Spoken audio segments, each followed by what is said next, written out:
Tirik na nga din ang araw nang bumangon kami kaninang umaga kaya para sa madali ang ulam ay pinagluto ko na nga lang ng noodles ang mga anak ko. Nakaalis na nga ng mga oras na yan ang asawa ko para pumasok sa trabaho at ang inulam nga lang niya ay yung tira naming ulam kagabi. Pagkatapos nga namin mag-almusal ng mga anak ko ay pinaliguan ko na nga rin itong toddler ko para tuloy-tuloy na nga ang gawain ko dito sa bahay. Pagkatapos ay hinugasan ko na nga din ang mga pinagkainan namin at nilinis ko na nga din itong lababo. Gumagamit nga lang ako ng Taft na pang-spray dito sa countertop at sa pinakalababo naman ay color safe ang ginagamit ko.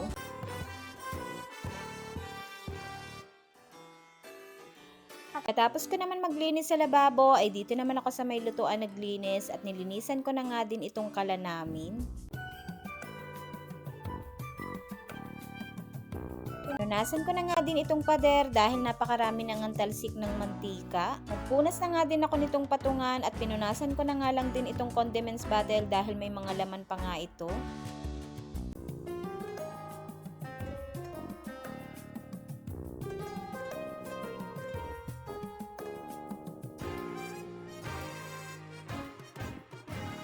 Hinugasan ko na nga din itong lagay ng aking basura at pinalitan ko na nga din ng plastic. Pagkatapos ko nga maglinis sa kusina ay naligo na nga din ako at isinabay ko na rin sa paglilinis ang CR.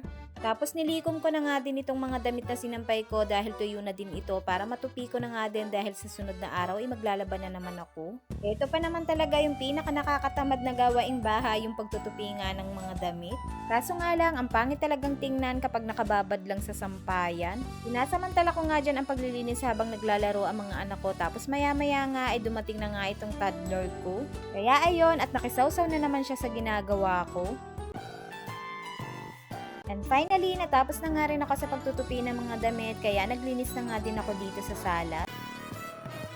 Hindi na lang talaga at magaan lang itong sofa namin kaya naiisod ko nga yan at nawawalisan ko nga yung ilalim niyan pati na din ang likod. Kailangan kasi walisan na araw-araw ang likod niyan dahil baka mamaya kung ano-ano nga tinatapon dyan ng anak ko. Minsan kasi dyan siya kumakain ng kung ano-anong pagkain at basta na nga lang niya itinatapon yung basura niya. Tag-ulan na nga ngayon pero buti na lang hindi pa ako nakakaramdam na may lamok nga dito sa bahay. Sana lang talaga hindi talaga magkalamok dito sa bahay dahil delikado nga din ang lamok lalo na sa mga bata. Nakatapos na nga rin ako sa paglilinis ng salas at mamayang gabi na nga lang ako magmamap ng sahig. May nagpadala nga pala sa akin ng photo binder at naisipan ko nga magpa-print ng mga picture ng mga anak ko simula nang ipinanganak ko sila hanggang ngayon. Pinipicturean ko kasi sila every month para naman may remembrance. Para paglaki nila ay makita nga nila ang picture nila nung bata pa sila. Hindi pa kasi ako nakakapagpaprint ng mga picture nila dahil uso naman talaga ang social media at ina-upload na nga lang natin doon ang mga picture nila.